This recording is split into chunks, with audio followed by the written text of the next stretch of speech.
Hello mga Bibong Pinay and welcome to our space where everyone can learn and earn. At today, tuturuan ko kayo kung paano i-elevate ang inyong mga notepads. Yes, lalagyan natin ng premium effect at premium feels ang ordinary notepads na meron kayo ngayon. Ayan, so ipapakita ko sa inyo yung tinatawag nating yung nakikita nyong may decoration, yung top edge ng notepad like this. Ayan.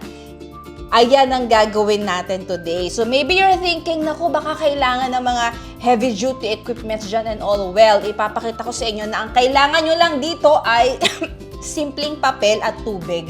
That's it. Okay, so isa-isahin ko yung mga materials and supplies na kailangan natin para ma-achieve ang ganitong premium look ng ating mga notepad. So, again, yung process natin sa pag-create ng notepad ay ganun pa rin. Okay, so gagamit pa rin tayo ng padding glue and all, and then idadagdag natin yung panibagong technique na gagawin natin para magmukhang premium yung ating mga notepads. So, wag na nating patagalin. Of course, kailangan natin ng papel. Kung wala kang rim cutter, okay, so much better if bibili ka ng mga pre-cut papers like this. So, this is A6 paper. Meron din tayong A5 and meron din tayong A4. Pero for our notepads, gagawa tayo ng A6 size lang muna, okay? And kailangan din natin ng chipboard. Para saan yung chipboard? Ito yung nilalagay natin sa likod ng ating notepad. And of course, kailangan pa rin natin ng padding glue. And if you have a silicone brush or kahit wala kang brush, kahit daliri na lang gamitin mo, pwede rin. And of course, binding clips. Kailangan din natin, ito mga basic tools lang to na for sure meron kayo sa bahay. Kailangan natin ng ruler, kailangan natin ng pencil, tsaka ng cutter and scissors. Okay? At yung pinakakailangan talaga natin ngayon is yung tinatawag nating decal paper. Okay? So this is printable. Pwede siya sa inkjet tsaka sa laser printer. So ang brand nito ay Quaff. Okay, so marami pa tayong mga brand ng ganitong klaseng paper. So, yung iba ang tawag sa kanya water slide, decal paper. Ayan, so, basta this one is, pwede siya sa inkjet and pwede siya sa laser. Medyo may kamahalan lang to, tapos 10 sheets lang. Kaya kailangan mo talagang i-maximize yung iyong paper, no? So, ito lang yung kailangan natin para ma-achieve yung sinasabi ko sa inyong premium look. And of course, kailangan mo ng container na merong water. Okay? So, I think yan lang ang kailangan natin para ma-achieve ang premium feels ng ating mga notepad. At simulan na natin by printing our design. I have here yung ating inedit. Ito yung ginawa kong free template natin for this tutorial. So, dinownload ko na yan. And we will print this out. Unahin natin tong musical notes kasi paborito ko tong design. Ayan. So, print natin yan. Bigyan ko kayo ng sample. So, make sure na nakaselect yung printer nyo, of course. And then, ang size ng paper ay A6, okay? And then, ang copies na gagawin natin para, kailangan natin na makapal na edge para mas makita natin yung design. So, gagawa tayo ng 80 sheets nito. So, 80 pieces and then, make sure na yung quality mo ay paper, rear tray. Okay, so, okay na to and we'll print it. So, habang hinihintay natin yung iba pang notepads, magpiprint na tayo nung design ng ating top edge using this decal paper from Quaff. Okay? So, same process lang din. I-adjust lang natin yung size dahil ginawa ko siyang A6 para masakto mamaya kapag ginamit na natin sa ating notepad. Ito yung design ng ating mga top edge ng ating notepad. So, We'll click on print and we'll choose yung isa nating printer which is Epson L8050. And ang paper is again, it's A6. I have here yung preset na. Okay, so but gagawin natin to na ang so pupunta tayo sa printer options and print settings. So media type is yung ating decal paper is glossy. So pipiliin natin yung ultra glossy. And for the quality, pipiliin natin yung high quality. Okay, so we'll click on OK. And ilalagay na natin to. So meron siyang glossy and yung likod is matte. So make sure na yung glossy ang nakaharap sa ating printer. Here's our printer and here's our decal paper. I'll click on print. So we're done with our printout. Ito yung magiging design ng ating top edge. Ayan. At gagamit tayo ng clear coat spray paint gloss coat. Okay, para saan ito? To make sure na intact yung ating design since lalagyan natin to ng water. Ito siya. So ilalagay ko sa link sa baba kung saan ko to nabili. Nabili ko to sa Shopee. Okay, so ito yung ating printout. And lalagyan natin siya ng spray.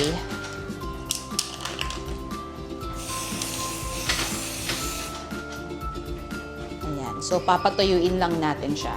Medyo amoy paint. Mabaho lang siya. So papatuyuin muna natin. And habang hinihintay natin siyang matuyo, lalagyan na natin ng padding glue yung ating mga notepads. So here's our notepad. Itataktak lang natin siya to make sure na pantay. Ilalagay natin ang ating chipboard. So don't worry kung hindi siya pantay kasi ititrim pa natin yung pages natin mamaya. Okay. Kuha tayo ng binding clips.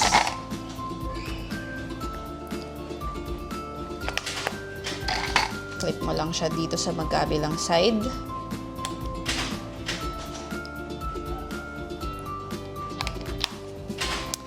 And gagamit tayo ng padding glue and silicone brush.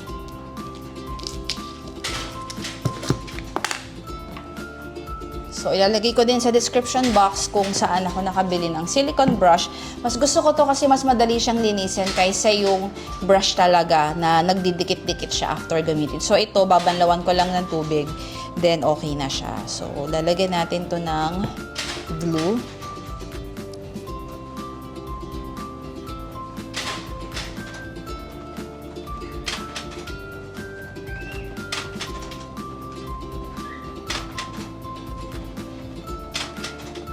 Ayan. So, papatuyuin natin yan. And dito tayo sa kabila. Set natin. Once again. Put another glue.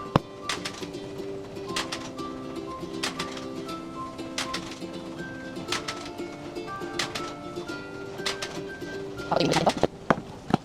And ganyan lang yung gagawin natin na process sa lahat ng notepads na gagawin natin. Ngayong tuyo na ang ating mga notepads, gagamit tayo ng rim cutter para i-trim ang ating mga pages. Okay, so ito naman ay optional. Pwede namang wag mo na rin tong i-trim, pero ako gusto ko siyang i-trim kasi hindi magka-size yung A6 chipboard na nabili ko, saka itong A6 na paper. So, ikakat ko to using rim cutter. But just in case you don't have a rim cutter, pwede kayong gumamit ng metal ruler and cutter para i-cut manually yung side ng inyong notepad. But, medyo matagal lang siya dahil makapal yung notepad. So, ito yung kainaman if you have a rim cutter. So, if you are planning to sell mga notepads, so mas advisable if you will invest sa rim cutter kasi mas mapapabilis yung trabaho nyo. So, ikakat na natin to using our rim cutter. I'm using Oficom Heavy Duty Rim Cutter. Ito ay literal na kayang mag-cut ng isang ream. So, ang isang ream ay 500 sheets of paper.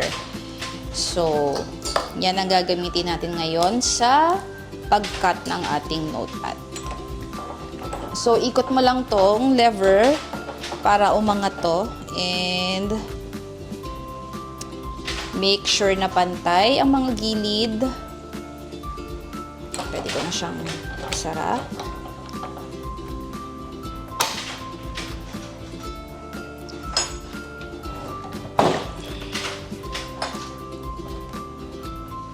So, ito ang kainaman ng may rim cutter. Isang cut lang. Tapos na siya. So, gagawin natin yan sa lahat ng edges. So, ita-time-lapse na lang natin to para mabilis.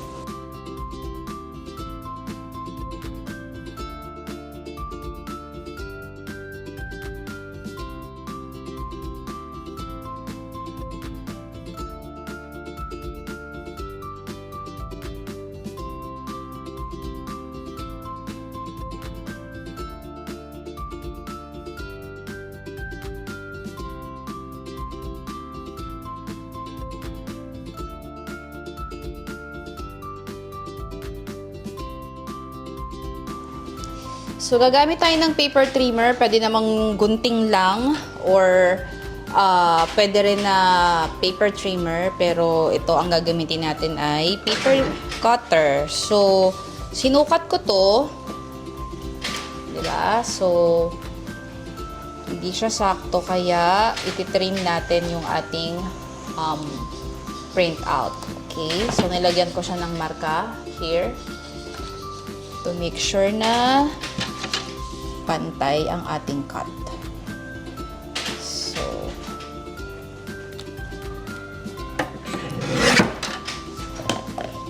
okay. So, ititrim natin to lahat hanggang sa mawala yung puti.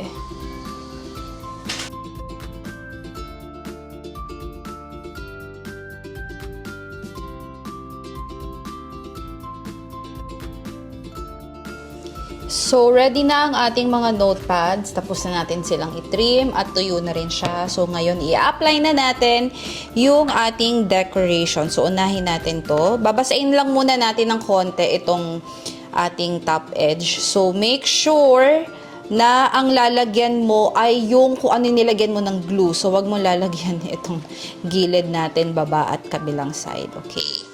So, basa na siya. At ngayon ay ilulubog natin to dito sa tubig.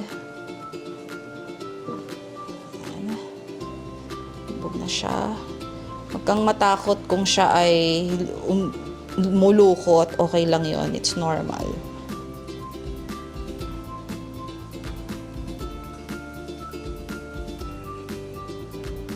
So, nakikita nyo ba? Parang may clear plastic. So, unti-unti mo lang tong hihilahin at ilalapat parang sticker. Ayan.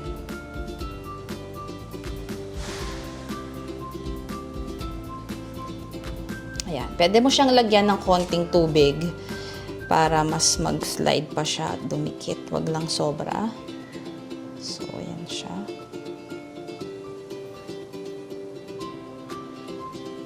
So, yan yung design natin at ito yung ating decoration sa taas. So, pwede lang natin gupitin yung mga excess na film. Decal paper. Yan.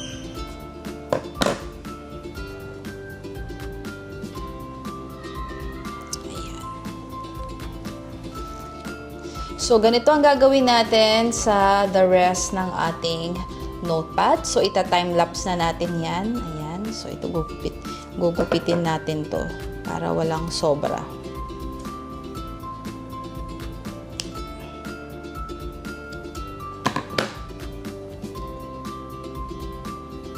Ayan.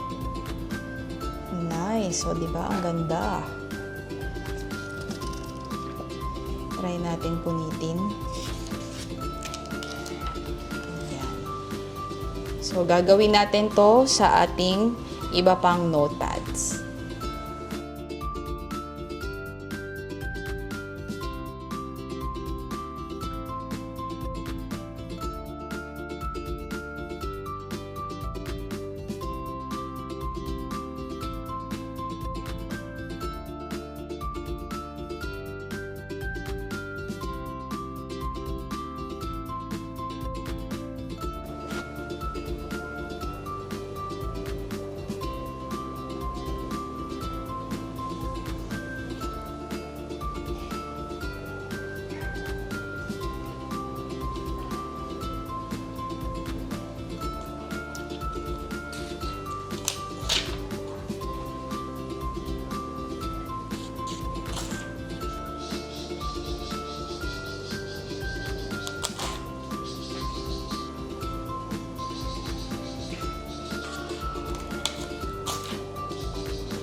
Sobrang happy ako sa naging output natin for today. O, diba? Yung mga ordinary notepads natin para magkaroon naman siya ng premium feels, no? Pag bibili ng ating mga customers, pwede natin i-apply ang technique na ito. So, again, ang kailangan lang natin dito is decal paper.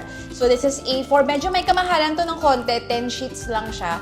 Kaya make sure na na-maximize mong mabuti yung isang page. So, ayan ang ating output. And excited akong makita ang inyong mga notepads na nag-level up.